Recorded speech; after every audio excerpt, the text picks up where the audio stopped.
This is a conference where we have brought together many of our international partners. I think we've got 9 countries represented this year. And the idea is, what has everybody learned over the last 12 months that can help us all collectively iterate and evolve and push to be a better version of ourselves as educators and active members of the dyslexic community.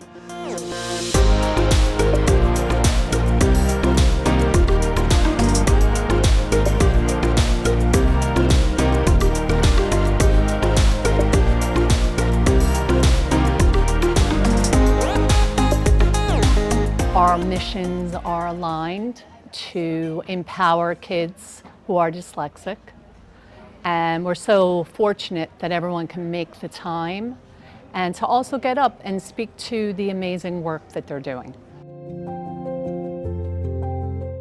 Everybody is kind of sharing what they have discovered about delivering our program that has been useful, as well as tips about their own style in their schools or their organizations that may be beneficial to the group. And the hope is that everybody walks away not only with a sort of a larger toolbox of things they can access, but also feels as if we've created a genuine community of activists and people that they can rely on, friends that they can turn to throughout the year when they need it.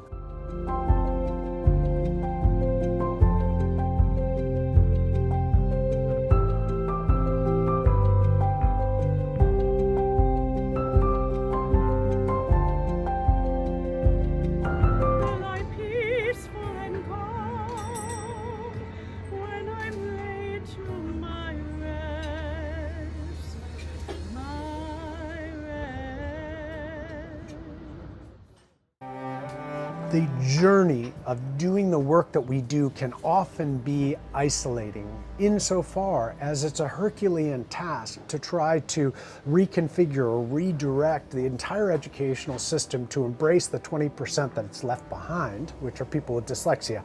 And so my hope is that by having this interpersonal interaction, both with a professional focus as well as recreational, like going to the local market or going surfing as a group. The idea is that everyone will be able to put faces to names and know that they have those fellows, those comrades, those reliable partners, wherever they may be, that they can reach out to when they need a tip or suggestion or advice. I feel like once a lot of teachers are exposed to this aspect, it's tie into what we are working currently on called the Universal Design of Learning, UDL. Students are going to love it and teachers are going to love it. There's a famous poster I like to talk about online. There's a long queue where most people are going and they're going, the sign on top is the wrong way. And then there are few people going the right way. And I've always had a problem with that poster because I'm like, but it's the responsibility of those people that are going the right way to come back and lead those people going the wrong way to find the right way. Hearing our dyslexic journey of all the people here turning into success stories, we don't let our success be for ourselves. We do not continue down the right path. We are deciding to go back and return to say, no, there's a better way for us to do things.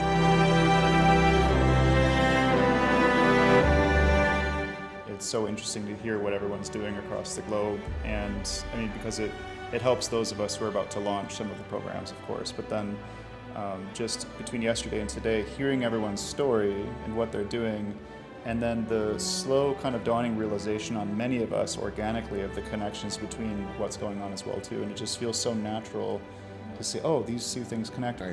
Gathering my team, unpacking, and deciding on what's the one thing this next school year we're going to do differently to incorporate noticeability into our curriculum. You see how much love everyone has for their students, like how they want to empower them, and that's across the board, and it's such a beautiful thing. I loved seeing all of these amazing countries represented.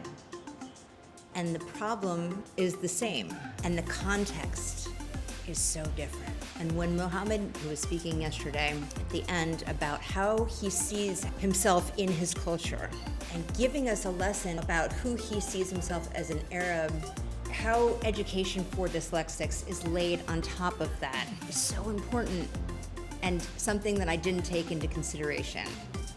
And then when Jennifer and Josh were just presenting about America and how dyslexia is considered there, it's just so important to understand each of these unique cultures, the way that they see themselves and the way that they see dyslexia, and how that education is integrated.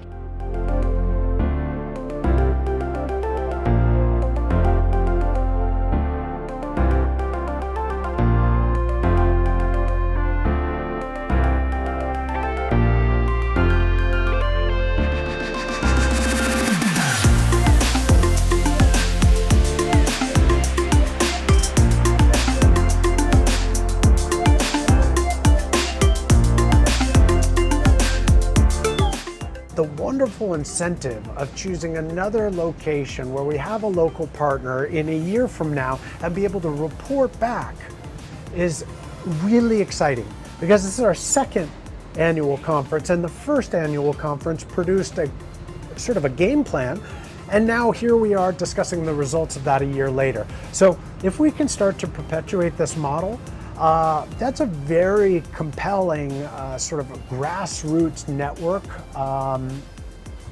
And knowing the people who are here, the people we've invited, it is 100% doable.